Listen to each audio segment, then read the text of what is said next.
Welcome to the Salem Chamber Podcast. If it affects your business or this community, we'll be talking about it. Hey everybody, I'm here today with a candidate for the Oregon Governor, Dr. Bud Pierce. Bud, thank you so much for taking the time out of your day to come here and share with our listeners a little about who Bud Pierce is. Good to see you, Zach. Good to see you. Good to see you. So that's how we'll start. Who are you?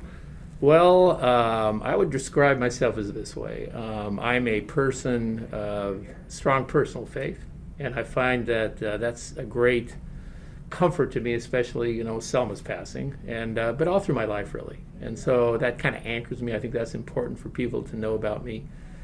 I am a pragmatist. I believe in getting things done. I know that life is lived in the gray. Your beliefs may be in the black and white, but if you want to accomplish anything, you have to be pragmatic, you have to be practical. It's not so much about compromise, it's about working with people, listening to them, ultimately getting the job done that you set out to do. And again, you don't compromise the goal, but you certainly have a lot of flexibility on how to get to that goal if you want to get anything done. If it's black and white, then you'll end up with not accomplishing your task. So very practical, very pragmatic. And I'm an incredible optimist. I always believe that when you get up that day, it can be better than the previous day, that our future is brighter than our present and our past. So I'm incredibly optimistic about this state, and that's who I am. Well, that's exciting. And you're a doctor, a small business owner as well? So from a biography point of view and what I do in Salem, I guess is the point is that I've been in practice here for 27 years. I started at Hematology Oncology of Salem. We were a small business. I was a third doctor, 6 employees. Since this is a business forum, we had about $1 million in gross revenue. We're now in about 10 sites, 27 years later, going on 200 employees, about $100 million in gross revenue. We were the Oregonian named this is one of the best places for employees to work, which I think is important because happy employees do a great job with patients. And really, when I'm a doctor, I'm just sitting there looking at the patient and how do I help them. And business and money is the furthest thing from my mind. Mm-hmm. But you can only do that if you have a business structure that works and supports you, so you don't have to think about it. Absolutely. So we've been happy about that. We're positioned to grow our business another 50% in gross revenue next year with more expansion. So I'm very business oriented, except when I have a patient in front of me. And I think a good business is a great benefit not only to the people you're serving, but to your employees. And I'm a philanthropist. I've been blessed with treasures far beyond my imagination. I'm a janitor's kid. Bag groceries when I'm 15. Hey, I saw McDonald's was trying to get 14 to 15-year-olds to work at McDonald's on Wallace Road. So I was thinking about that. I was 15 when I started bagging groceries for tips. I worked in a nursing home as an orderly as my first medical job as I was going through college on the weekends and summers.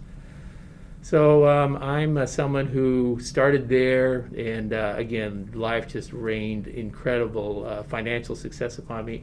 So I find one of the greatest pleasures of my life is to get involved in the community, get involved in projects I believe in, getting involved personally and driving the project, but also giving a lot of my money away to it. I think that's important. Selma and I share that ideal, and it's just such a great satisfaction to know that you're doing good with a really, in a way, an undeserved blessing that's been given to you. I love that. And you have a little pin on your little Pel pen there too. So after my second year of medical school, I had the summer off before I started graduate school. I have an MD and a PhD. And so I went off to Marine Corps boot camp and spent the summer there as an enlisted Marine, and then joined a reserve unit and served for 6 years. And then later on as a doctor, I was a Navy Reserve doc.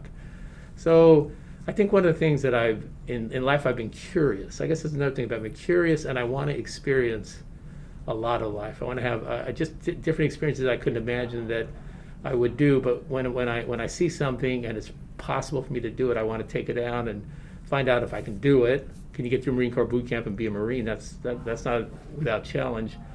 And then how does that affect you and impact your life? And I find that most of these things enrich you and give you experiences. And I think really a lot of that enrichment and experience as a practicing physician and a small business owner, it's not so small, but it's small compared to a hospital system, serving as a Marine, serving on nonprofit boards, working with all kinds of people with all kinds of beliefs, uniquely positions me as a governor, as a candidate for governor of Oregon, as someone who can work with people, set goals and priorities, and get things done. And life has taught me how to get things done.